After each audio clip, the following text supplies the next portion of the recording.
जिंदगी लग जाती है कमाने को, दो गलतियां बहुत ज्यादा है गंवाने को। जिंदगी भर हम सब काम करते हैं पैसा कमाने के लिए। इतनी सारी मेहनत भाई साहब कि उम्र होती है केवल 6 साल की, तब से पढ़ाई करते हैं। क्यों करते हैं? ताकि जिंदगी में कामयाब हो जाएं। और क्योंकि आपको और मुझे अच्छा लगे या ना लगे, आज हम उस दौर में जीते हैं जहां पर आपकी कामयाबी, आपकी शख्सियत और आपका व्यक्तित्व, आपके पास कितना पैसा है उसी से नापा जाता है। अनफॉर्चुनेट है, मुझे खुद को भी पसंद नहीं है ये विचार, लेकिन अगर मैं अपने आसपास में देखूं तो लोगों की मानसिकता तो यही है।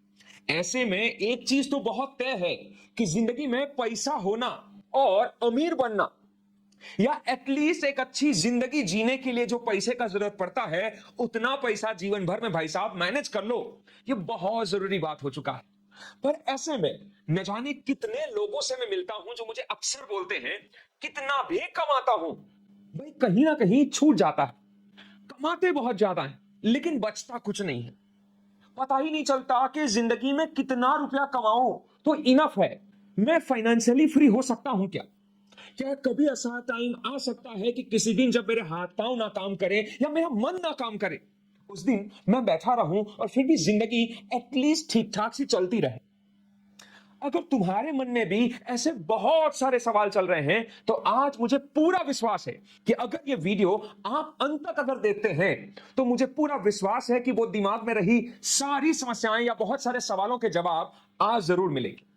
नमस्कार, मैं आपका दोस्त शकील शकील करवा एक बार फिर से मेरे YouTube चैनल पे आपका स्वागत है। आप सबका बेहद प्यार मिलता रहता है, उसके लिए एक बार फिर से धन्यवाद। अगर आप फर्स्ट टाइम इस वीडियो को या हमारे चैनल पे आए हैं तो आज सब्सक्राइब करके ही जाइएगा, क्योंकि व्यापार, जिंदगी और स्टार्टअप को लेकर बहुत अमेजिंग आइडियाज हम इस चैनल पर डिस्कस करते हैं आप सबके साथ। चलिए इसी के साथ आज की बात को आगे बढ़ाते हैं। जिंदगी में पैसा बहुत सारे लोग कमाते हैं और आपने न जाने कितने इतने एग्जाम्पल देखे हैं कि रातों रात करोड़पति हुए लोग रातों रात गरीब भी हो जाते हैं। बहुत ज्यादा अच्छी लॉटरी जीतने वाले आदमी कुछ ही सालों बाद फकीरी की हालत में हो जाते हैं। पूरी जिंदगी कमाई करते हैं, उसके बावजूद कई लोग 50 साल, 55 साल या 60 साल की उम्र में दूसरों के सामने हाथ फैलाते हुए मिलते हैं। ये क्लियर एग्जाम्पल है इस बात का कि आप कितना कमाते हो उससे कोई फर्क नहीं पड़ता, कमाने के बाद उन पैसों का क्या करते हो इस बात से बहुत फर्क पड़ता है। और अगर आप जिंदगी में पहला लेसन फाइनेंस का दिल से सीखना चाहते हैं तो आज मैं एक जरूरी बात आप सबको बताना चाहता हूं। मैंने अपनी लाइफ में एक बहुत मध्यम वर्गीय आदमी के तौर पर या एक बहुत छोटी सैलरी के आदमी के तौर पर अपना जिंदगी में काम शुरू किया था, और इस पूरे सफर में मैंने सबसे पहला लेसन किसी ने मुझे सिखाया था, the difference between need and wants. हर आम आदमी को सबसे पहले सीखना चाहिए दो शब्दों के बीच का अंतर। एक है नीड और दूसरा है want. Need and want. Need का मतलब होता है जरूरतें, जरूरतें, और वांट का मतलब होता है इच्छाएं। आपकी जरूरतें जिंदगी में क्या है और आपकी इच्छाएं जिंदगी में क्या है, इन दोनों के बीच में अगर आप फर्क निभा पाए तो समझिए कि आपने फाइनेंस समझने की शुरुआत कर दी है। तो सबसे पहले नीड का मतलब होता है आपकी जरूरतें, जैसे कपड़े पहनना, 2-3 टाइम का अच्छा खाना अपने परिवार को देना, एक छोटी खूबसूरत छत एटलीस्ट आपके पास हो, ये सारी जरूरतें हैं। आपके पास एक अच्छा सामाजिक जीवन जीने के लिए जो कुछ चाहिए उसको हम कहते हैं आपकी जरूरतें। जब आप बीमार हैं तो दवा का बंदोबस्त कर पाएं, आप ठीक ठाक अच्छे कपड़े पहन पाएं, एक अच्छी स्कूल में अपने बच्चों को पढ़ा पाएं, थोड़ा अच्छा खाना खा पाएं, इंटरनेट का एक्सेस आपके पास हो, एक सिंपल सा स्मार्टफोन आज आपके पास हो, ये सारी आपकी जरूरतें हैं। लेकिन इससे बिल्कुल अलग होती हैं वांट्स, इच्छाएं। इच्छाओं का कहते हैं कोई अंत नहीं होता। इच्छाओं का कोई अंत होता है क्या भला? आज मेरे पास अगर एक नॉर्मल मारुति कार है तो मेरे मन में इच्छा होती ही है कि कोई इससे भी बढ़िया हुंडई का कोई एसयूवी गाड़ी मेरे पास होता। अगर मेरे पास एसयूवी है तो अब मुझे लगता है कि कोई लग्जरी कार मेरे पास होनी चाहिए। इच्छाओं का भाई साहब कहीं पे कोई कमी नहीं आता। कहते हैं जिंदगी में जरूरतें पूरी हो सकती है, इच्छाएं अनंत है, और शायद इसीलिए इंसान जिंदगी भर काम भी कर सकता है क्योंकि उसके अंदर इच्छाएं होती हैं, जो बुरी बात नहीं है। लेकिन पहले आपको फर्क समझना है नीड और वांट्स के बीच में। जरूरतें क्या है? कपड़ा जरूरत है, लेकिन ब्रांडेड कपड़ा इच्छा है। ट्रैवल करना, एक जगह से दूसरी जगह जाना जरूरत है आपकी, लेकिन लग्जरी कार में ही घूमूं इच्छा है आपकी। बहुत अच्छा खाना खाऊं, हेल्दी खाना खाऊं जरूरत है आपकी, लेकिन 5 स्टार या बहुत शानदार रेस्टोरेंट में महीने में 10 बार खाना खाने जाऊं इच्छा है आपकी। इन दोनों के बीच में जब आप फर्क समझते हैं तो आपको यह समझ में आने लगता है कि आपके लिए जरूरी क्या है और कहां पे आप फजूल खर्ची कर रहे हैं। अगर आप इन दोनों के बीच का डिफरेंस बराबर समझ रहे हैं तो मेरी बात सुनिएगा। जिंदगी में अपनी जरूरतें पूरी करने से आप खुददारी वाला जिंदगी जी सकते हैं। इच्छाओं के लिए आप कभी ना कभी किसी ना किसी के मोहताज होते हैं। आपको किसी ना किसी की जरूरत रहेगी, आपको हमेशा किसी ना किसी की गरज रहेगी। तो जो भी इंसान अपनी इच्छाओं पे काबू पा सकता है वो अपनी जिंदगी में बहुत खुददारी से जिंदगी जी सकता है। अगर आपको लगता है कि बहुत इनफ पैसा है, खुददारी के साथ इच्छाएं पूरी कर सकता हूं तो क्या करूं, तब भी मेरा जवाब है मत करिए। क्योंकि जब आप छोटी छोटी ख्वाहिशों पे थोड़ा कंट्रोल लाते हैं तो आप जिंदगी में बहुत बढ़िया तीसरी चीज हासिल करते हैं, जिसे मैं कहता हूं डिजायर्स। डिजायर्स, वांट्स का बड़ा स्वरूप है डिजायर। जिंदगी में एक अच्छा खूबसूरत अपने सपनों का मकान बनाना, यह डिजायर है। अपनी जिंदगी में एक शानदार बिजनेस के ऊपर निवेश करना, यह डिजायर है।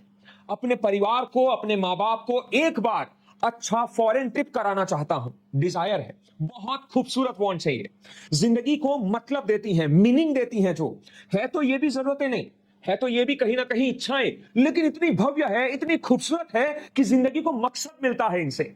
जब आप वांट्स पे कंट्रोल करते हैं तो आपके पास डिजायर फुलफिल करने के लिए बहुत अच्छा सरप्लस अमाउंट बचता है। सवाल तो वापस वही है, कितना भी कमाते हैं पैसा ही नहीं बचता, तो क्या वांट्स खत्म करें और क्या डिजायर खत्म करें। तो इसके लिए सबसे पहले अगर आप सच में फाइनेंशियली बहुत हेल्दी, बहुत वेल्दी बनना चाहते हैं जिंदगी में, तो मेरा एक बात सुनिएगा। और ये मैं इतने टॉपिक को खींच के क्यों बता रहा हूं, इसका रीजन मैं आपको बताना चाहूंगा। हो सकता है आप बहुत स्मार्ट आदमी है सर, आप जल्दी समझ जाते हैं, लेकिन 85% इंडियन, 85% से ज्यादा भारतीयों को 60 साल के बाद भी जिंदगी में काम करना पड़ता है। ये सेंटेंस को आप बराबर सुनिएगा। जहां पर फॉरेन में, अमेरिका में, यूरोप में, लंदन में, इन ब्रिटेन में, इन सारी जगहों पे लोग आसानी से 40 साल में रिटायर हो जाते हैं, 50 साल में रिटायर हो जाते हैं। रिटायरमेंट का मतलब यह नहीं कि काम नहीं करना है। रिटायरमेंट का मेरा मतलब यह है कि मेरे पास 60 साल के बाद ऑप्शन होना चाहिए। मैं अगर काम करना चाहूं तो करूंगा, नहीं मन करता तो नहीं करूंगा।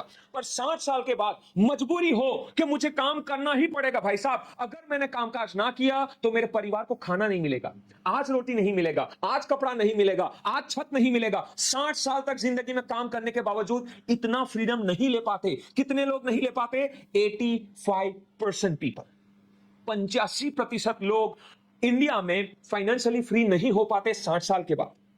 अब ये अगर इस फिगर को माना जाए तो आप मुझे बताइए, इस देश में फाइनेंस सीखना या सिखाना कितना जरूरी है? हम कितनी बार अपने एजुकेशन सिस्टम पर उंगली उठाएंगे? हम कैसे कहेंगे कि हमें हमेशा कमाना कैसे सिखाया गया, कमा के क्या करना है कोई बताता ही नहीं। और इसलिए आज ये बात बहुत दिल से आप सबको समझाना था। सबसे पहले नीड, वांट्स एंड डिजायर, इन तीनों के बीच का डिफरेंस बहुत अच्छा समझेंगे आज। उसके बाद अगर ये बात आप अच्छे से समझ गए हैं तो कमेंट में मुझे एक बार थम्स अप जरूर दीजिएगा। हम आगे बढ़ते हैं। नीड, वांट्स एंड डिजायर, इन तीनों के बीच का डिफरेंस अगर आप समझते हैं तो अब हम समझते हैं कि इन तीनों का करना क्या है। 85% लोग 60 इयर्स के बाद भी फाइनेंशियली फ्री नहीं हो पाते, ये बात तो अभी अभी आपने जाना। लेकिन मैं आज आपको बताना चाहता हूं, इंडिया में आज भी 3 प्रकार के लोग हैं, 80, 15 एंड 5। 80% लोग अपनी जिंदगी में जो कमाते हैं, हमने कुछ भी जो आज अर्न किया सीधा हो जाएगा स्पेंड। कमाया, गवाया। सैलरी आया 15,000 रुपया, रेंट गया, ईएमआई गया, 2-3 चीजें तो ईएमआई पे होती ही होती हमारी, और उसके बाद थोड़ा बहुत बेसिक जरूरतें पूरी की, 1,000-2,000 बच रहा था, उससे भी कुछ ना कुछ मौज शौक में डाल दिया। कमाया और गवाया। अपनी जिंदगी में ना कोई पूंजी जमा कर पाए, ना कोई बचत कर पाए, नथिंग। 80% लोग इंडिया में ऐसी जिंदगी जीते हैं।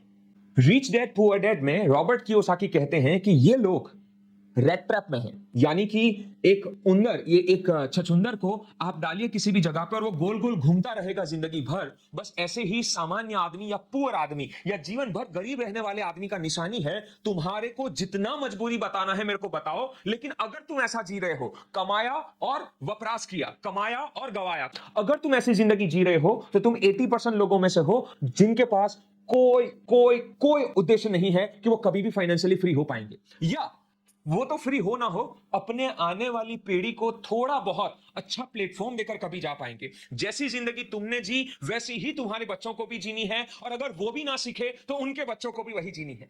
सो बेसिकली जितना तुम्हारा जीन्स आगे जाता है उतना ही बढ़िया तुम्हारा फाइनेंस भी आगे जाता है भाई। तो अगर तुम इस जिंदगी में हो तो समझो 80% इंडियन में से आप हो। दूसरा है 15% लोग, ये ज्यादा कुछ नहीं करते सर, ये अर्न करते हैं और शौक से या मजबूरी से मुझे नहीं पता, लेकिन एक अच्छा काम जरूर करते हैं, थोड़ा बहुत टैक्स पे कर देते हैं। टैक्स पे करने के बाद जो बचता है वो सब इस्तेमाल कर देते हैं। पर ये एक अच्छा काम करते हैं, टैक्स पे करते हैं, जो भी उनका 10%, 20%, 30% जिस स्लैब में आते हैं। और ये जरूरी नहीं है कि ये 80% लोग कुछ कम कमाते हैं। इनमें से कई लोग होंगे जो 70-80 हजार, 1.5 लाख, 2 लाख रुपया कमाते हैं और फिर भी स्पेंड करते हैं। अगर आपको ये बात सही ना लगे तो मैं अपने अनुभव से आपको बता रहा हूं, मैंने जिंदगी में ऐसे लोग देखे हैं जो 3.5 लाख रुपए, डॉक्टर कैटेगरी का आदमी, 3.5 लाख, 4 लाख रुपया महीने का इनकम, लेकिन अगर आप देखने जाएं तो महीने को कुछ नहीं बचता। ये 15% वाले लोग एक काम अच्छा करते हैं, थोड़ा बहुत टैक्स भर देते हैं। टैक्स पे करने से एक चीज हो जाता है, पेपर वर्क अच्छा होता है। जिंदगी में कभी एक अच्छा मकान खरीदना चाहे, थोड़ा बहुत बिजनेस करना चाहे, थोड़ा बहुत बिजनेस लोन वगैरह लेना चाहे, तो कहीं ना कहीं से कुछ अच्छा सेटअप करने के लिए इनको लोन मिल जाता है। इनको तो भाई साहब वो भी नहीं मिलेगा।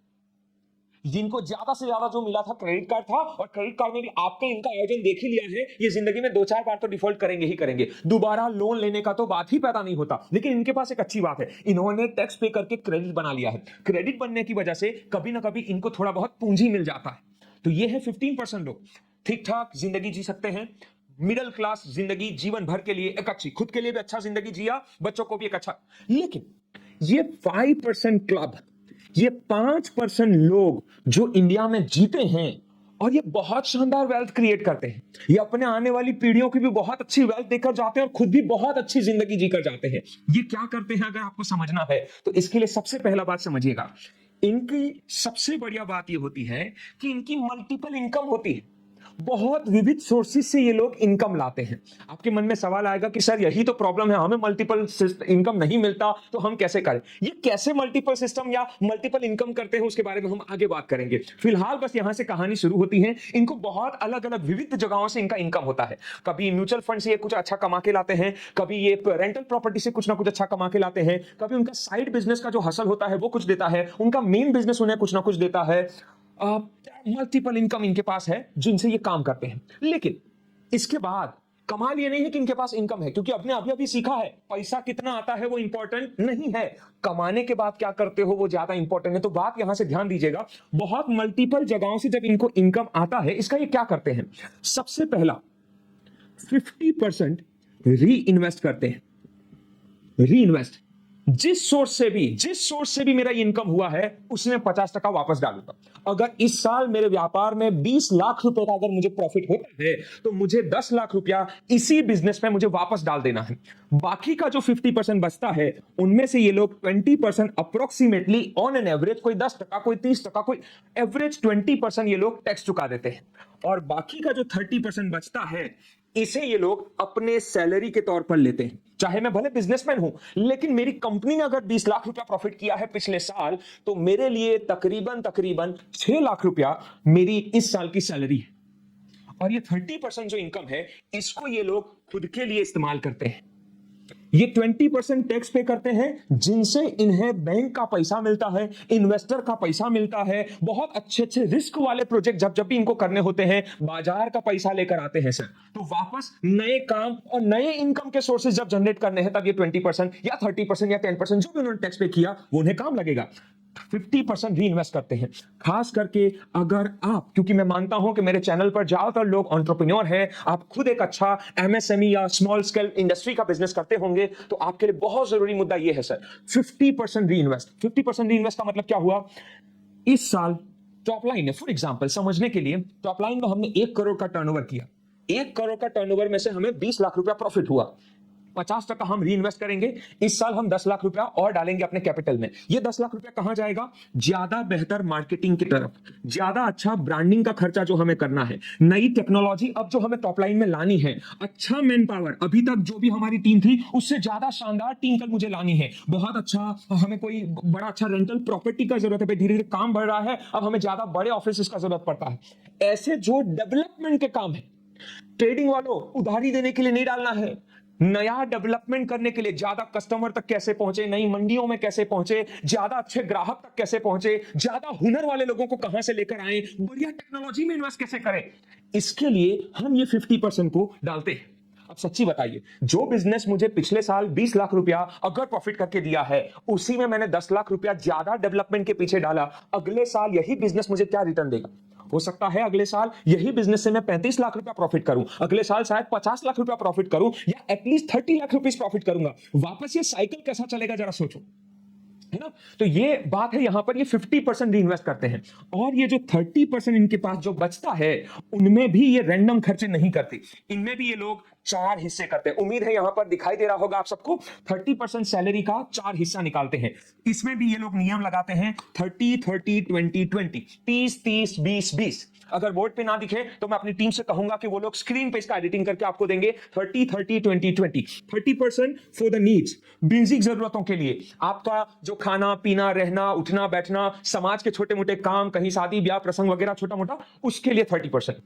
30% for the bigger thing in life, right? जैसे नजदीक में कोई शादी आ रहा है आपका, या फिर शॉर्ट टर्म ड्रीम जिनको बोलते हैं हम, शॉर्ट ड्रीम्स, यानी कि भाई साल में एक अच्छा वैकेशन मिल जाए मुझे, या प्रोबेबली मुझे अच्छा गाड़ी अगले 2-3 साल में लेना है, उसके लिए मुझे बचत करना है, बिटिया का शादी आ रहा है आगे जाकर, कोई छोटा सा मकान घर वगैरह अपने परिवार के लिए लेना चाहता हूं। ऐसे कोई भी शॉर्ट टर्म ड्रीम जो मेरे होते हैं अगले 3-4 साल 5 साल में जो मुझे सपने पूरे करने हैं, उसके लिए 30%। 20% for kind of contingency planning, या कहिए कि इमरजेंसी के लिए, कभी हम ज्यादा बीमार हुए, अस्पताल वगैरह जाना हुआ, या फिर मुझे जो मेडिक्लेम पे करना है, मेरा इंश्योरेंस का पैसा पे करना है, कोई भी कंटीजेंसी प्लानिंग हो, इमरजेंसी में फैमिली को कुछ जरूरत आन पड़ा, कभी कैश का जरूरत हमें इमरजेंसी में आन पड़ता है, कभी कोई मुसीबत आ पड़ी हम पर, तो ये वाले 20% वहां पर रहेंगे। और ये 20% जो है वो अगेन, ये जो इन्वेस्टमेंट है ना सर, ये तो मेरे बिजनेस का, जो सोर्स ने मेरे को इन्वेस्टमेंट में से रिटर्न दिया उसका इन्वेस्टमेंट है। ये 20% मेरा पर्सनल इन्वेस्टमेंट है। मेरे जो भी म्यूचुअल फंड जाएंगे, मेरे गाड़ी के जो ईएमआई जाएंगे, मेरे घर के जो ईएमआई जाएंगे, ये सारे इन 20% से जाएंगे। And this is how they plan it. अब दोबारा से इसको जरा देखिए, आपके मन में बहुत सारे सवाल आ रहे हैं, आई नो, आप कमेंट बॉक्स में चालू रखिएगा अपने सवाल, हर एक सवाल पे बढ़िया से रील बना के आपको जवाब देंगे, या कोशिश करूंगा, एटलीस्ट वादा नहीं कर सकता, फिर भी आज दिल से सुनिएगा और मुझे बताइएगा कि ये बात कैसी लगी। 5% क्लब वाले लोग हैं, सबसे पहले जो भी इनकम हुआ, अभी आप मल्टीपल सोर्स भूल जाओ, पहले मेरा एक बिजनेस है, फॉर एग्जांपल, एक बिजनेस से मुझे जो भी इनकम हुआ, 50% मैंने री इन्वेस्ट किया, 30% एज एन सैलरी में हर महीना ले लेता हूं या हर साल ले लेता हूं, 20% मैंने टैक्स भरा। अब अच्छी बात क्या है, मैंने जो री इन्वेस्ट करा, यानी जो सोर्स ऑलरेडी मुझे इनकम दे रहा है, उस इनकम को मैं बड़ा करते जा रहा हूं। मुझे अपना बिजनेस अगर बहुत अच्छा इनकम दे रहा है, तो बिजनेस अगले साल 1.5 गुना बड़ा हो रहा है। मेरा कोई रेंटल प्रॉपर्टी है, तो अब रेंटल प्रॉपर्टी के अंदर मेरा 50%, इसी में से जो रेंटल इस साल आया उसका 50% मैंने दे दिया, और रेंटल प्रॉपर्टी खरीदने में, तो बताइए ये सोर्स तो मेरा आगे बढ़ ही रहा था। नंबर 2, मैंने टैक्स पे कर दिया। अच्छी बात यह है कि अब नेक्स्ट टाइम मैं कोई रिस्की प्रोजेक्ट करता हूं, कल उठ के मुझे टेक्सटाइल के मशीन कहीं डालने हैं, या मेरी मुझे कोई अच्छा इंपोर्ट एक्सपोर्ट के क्लासेस शुरू कर, anything that I want to do, 20% tax मैंने पे किया है, बाजार मुझे पैसा देगा, या तो बैंक मुझे देगा या तो इन्वेस्टर लेके देगा, और इस बहाने मेरे पेपर बहुत मजबूत हैं, तो मुझे दुनिया में किसी के भी पास जाकर मैं अच्छे से पैसे ले सकता हूं, अगर मुझे अलाउड है तो। 30% सैलरी, 30% सैलरी से मैं अपना जिंदगी भी जी रहा हूं, और 20% में अपने खुद के अच्छे से इन्वेस्टमेंट भी देख रहा हूं। अब मेरे खुद के म्यूचुअल फंड भी हैं, मैं अपनी लोन भी भर रहा हूं, मेरे जो भी खर्चे हैं वो सारे इन 20% से। बहुत शानदार जिंदगी भी जी रहा हूं, बहुत अच्छी सेविंग भी कर रहा हूं, इनकम के सोर्सेज भी मजबूत कर रहा हूं, और अपना क्रेडिबिलिटी भी बढ़ा रहा हूं। अब यहां से जो पैसा मेरे पास बचेगा, उससे ही कोई ना कोई नया इनकम का सोर्स अगले 2-3 साल में शुरू होगा, वापस से इनकम बढ़ेगा, वापस इस फनल में जाएगा, वापस बढ़ेगा। What a tremendous plan it is, isn't it? है ना? ये सारी बातें, आई होप कि अभी तक जितनी बात हुई आपको बहुत ज्यादा क्लियर है। ऑलमोस्ट मेन टॉपिक जो था वो आपने समझ लिया होगा, ऐसे उम्मीद करता हूं। यहां पर कोई भी क्वेरी, क्वेश्चन, कंफ्यूजन हो तो मैं ट्राई करूंगा, बहुत सारे सवाल अगर आप लोग आज कमेंट बॉक्स में डालेंगे तो मैं कोशिश करूंगा लाइव आने का, पहले इन्फॉर्म भी करूंगा, लाइव आऊंगा और हम लाइव इन सारे सवाल जवाब को डिस्कस करेंगे। लेकिन जब भी मैं ये बात कहता हूं, सबसे कॉमन सवाल जो मेरे क्लास में या बिजनेस डिस्कवरी प्रोग्राम के दरमियान बहुत अच्छे अच्छे बिजनेसमैन जब मेरे साथ बैठे हुए होते हैं, भाई इनमें से कोई टेक्सटाइल का ओनर होता है, कोई कार एसेसरीज का बिजनेस चलाता है, भाई कोई जो है वो एक कलर बिजनेस चल रहा है, कलर मैन्युफैक्चरिंग का बिजनेस है, डायमंड कंपनी का मालिक है। ये सब भी मुझे एक सवाल पूछते हैं, सर ये सब करने के लिए पहले बचत तो होना चाहिए। अब देखो बचत का कैसा है ना सर, एक सिंपल सा नियम समझ लीजिए आज के बाद। बचत किसे कहते हैं? Income minus expense is equal to savings. ऐसा ही तुम आज तक समझते आए है ना। मेरा फॉर्मूला अलग है, मेरे फॉर्मूले को समझिएगा। Income minus savings is equal to expense. मेरा जो इनकम आएगा पहले उसमें से मैं अपने सेविंग्स के गोल पूरे करूंगा, जो बचेगा उसको मैं खर्चा करूंगा। दुनिया में आज तक किसी के पास इनफ पैसा नहीं है भाई साहब। दुनिया चलती ही है लिमिटेड रिसोर्स पे। तुम अकेले नहीं हो जिसके पास बहुत लिमिटेड इनकम है। आज भी अगर आप मुकेश अंबानी को जाकर पूछें कि तुम्हें 1,000 करोड़ का लोन मिले तो लेना चाहोगे, मोटा भाई तुमको आज भी बोलेंगे लाओ एक नया प्लान डाल देते हैं। पानीपुरी की लारी वाले के पास जाकर बोलो कि 20,000 का लोन मिलता हो तो क्या करेगा, बोले साहब जी दुकान खोल देंगे हम, बहुत बढ़िया, फिर चाट पूरी, आलू पूरी, भेलपुरी सब बेचना चाहूंगा मैं तो, है ना। तो दुनिया में किसी के पास भी इनफ सेव करने के लिए पैसा नहीं होता सर, पैसा बचाना पड़ता है। लेकिन अगर अभी भी आपको लगता है लेकिन ये मुमकिन कैसे हो पाएगा, पॉसिबल कैसे होगा, I don't know man, that's your life, that's your choice. जिंदगी में यही तो एक मुद्दा है जो तुम्हें खुद सॉल्व करना है, लेकिन मैं तुम्हारी मदद जरूर कर सकता हूं। मेरा एक बात आप जरूर मानिएगा। मान लीजिए कि आपका इनकम 25,000 रुपए है। 25,000 रुपए में से आप तकरीबन 8,000 रुपया रेंट चुकाते हो फॉर एग्जाम्पल। इसके अलावा छोटे मोटे जो आपको खाने पीने, अनाज, तेल वगैरह या जो भी दवाई वगैरह के लिए आपको दूसरे 8,000 रुपए की मान लेते हैं कि जरूरत पड़ती है। इसके अलावा तुम्हारा कोई छोटा मोटा लोन वोन चलता है जो कि लेट्स सपोज अप्रोक्सीमेटली 5,000 रुपीज है ना। टोटल मिला के 25,000 में से 16 और 21,000 रुपया तो तुम्हारा यूं ही चला गया। बचता है तुम्हारे पास खाली 4,000 रुपया। अब 4,000 में भी सर पेट्रोल का खर्चा हमने नहीं गिना, इलेक्ट्रिसिटी का बिल नहीं गिना, ये नहीं गिना, वो नहीं गिना। और जिंदगी है ना 50 तारीख के लफड़े ऑलरेडी देती है, और मैं जानता हूं इस बात को। मैं भी जिंदगी में उसी जगह से आया हूं जहां से तुम आज सोच रहे हो शायद। माय फ्रेंड, ये 4,000 भी दिखता है पेपर पे लेकिन रहता नहीं है। आई नो, मान लेते हैं कि इसमें भी सर जैसे तैसे करके 3,000 तो कहीं ना 1,000 रुपया खाली मेरे पास बचता है। I don't know how, listen, I don't know how, but आज तुम्हारा एक परीक्षा है। इतने कटोकटी वाले टाइम में भी तुम कुछ भी करके 3 से 4,000 रुपया बचा सकते हो क्या? 3 से केवल 4,000 रुपया अगर तुम बचा लो, यही तुम्हारा परीक्षा है। अब इस 3-4 हजार रुपए को तुम एसआईपी, अगर कोई नॉर्मल इक्विटी म्यूचुअल फंड में अगर तुम आज डालो, है ना, नॉर्मल म्यूचुअल फंड में 3,000-4,000 रुपीज, आप कैलकुलेट करिए कि अगले 10 साल में, केवल 10 साल में, अगर तुमने 4,000 रुपया है तो 12 48,000 रुपया तुमने साल का, और 10 साल में 4,80,000 रुपया तुमने बचाया। 4,80,000 रुपया जो तुमने बचाया, इस पर अप्रोक्सीमेटली हर साल तुम्हें 10% के आसपास का रिटर्न मिलता है, जो कि मेरे हिसाब से टेंटेटिवली बता रहा हूं बिना कैलकुलेट किए, बट आई बिलीव 11 लाख के आसपास तुम्हारे पास तकरीबन पैसा होगा। 11 लाख रुपया तुम्हारे पास पूंजी होगा। अब देखो, रील पे आकर किसी ना किसी फाइनेंशियल प्लानर का या ऐसे किसी स्पीकर का मजाक उड़ाना बहुत आसान है। तुम चाहो, तुम्हारे पास अभी भी ऑप्शन है, कमेंट में जाओ, मस्त जोक मारो मेरे पे, चलेगा। सर 10 साल बाद 11 लाख रुपया, तब तक मैं बूढ़ा हो गया होगा, मेरी डिजायर खत्म हो गई होगी, मेरे बच्चे खेलते हो गए होंगे। तुम्हें जो बोलना है बोलो, पर एक सच्ची बात बताओ, बेस क्रिएट करने में टाइम लगता है। बांबू का पेड़ देखे हो कभी? बांबू उगता है तो 6-7 सालों तक पता भी नहीं चलता कि कहां बांबू डाला था हमने, लेकिन भाई 6-8 साल के बाद जब वो उगना शुरू करता है ना, तो कितना शानदार उगता है। 1 साल 2 साल के भीतर 10 गुना, 20 गुना, 30 गुना बढ़ता है कि नहीं?